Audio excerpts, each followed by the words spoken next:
Mesdames et messieurs, bonjour et bienvenue sur votre chaîne d'information en temps réel. L'actualité en Afrique et dans le monde en continu. Vous informer est notre mission alors, si vous êtes nouveau, abonnez-vous et activez aussi la cloche de notification pour ne plus rien manquer. Cela étant fait, c'est parti. Eh bien les amis, les images que nous utilisons sont à titre illustratoire.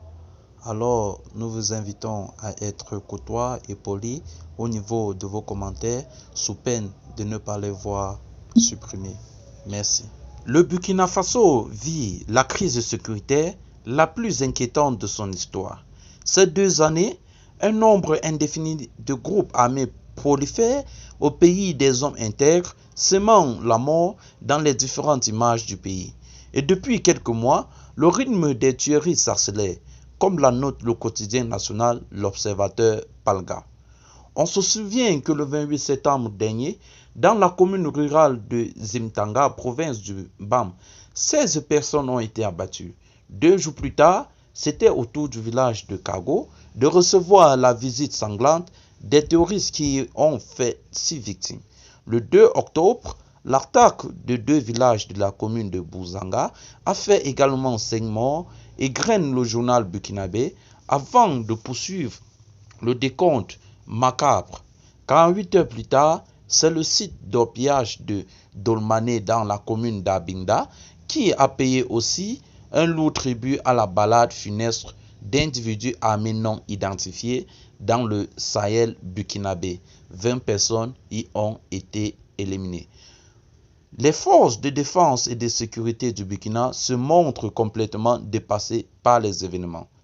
Elles, entre parenthèses, les forces de défense et de sécurité, ont comme perdu la bataille du Nord et l'on croise des doigts pour que la pieuvre terroriste n'étende pas ses tentacules au reste du pays, espère l'observateur Palga. L'urgence est telle que les populations commencent à organiser elles-mêmes la riposte. Le journal indique que les habitants de la ville de Kongoussi, chef-lieu de la province du BAM, dans le nord du pays, ont fondé le mouvement populaire de résistance du BAM. Ces initiateurs ont appelé à la mobilisation de 100 jeunes par village et par secteur des centres urbains en comité de défense et de sécurité, détaille le journal. Ces comités, dans leurs entendements, devraient venir en appui aux forces de défense et de sécurité dans leurs tâches de sécurisation des frontières, des personnes et des biens.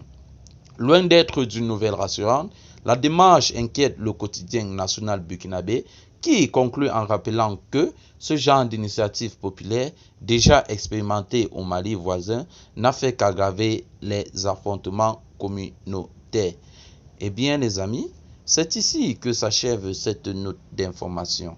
Alors nous vous implorons à vous d'abonner massivement à la page et surtout, je dis bien surtout, d'activer la cloche de notification qui vous permettra d'ailleurs de lire nos prochaines vidéos.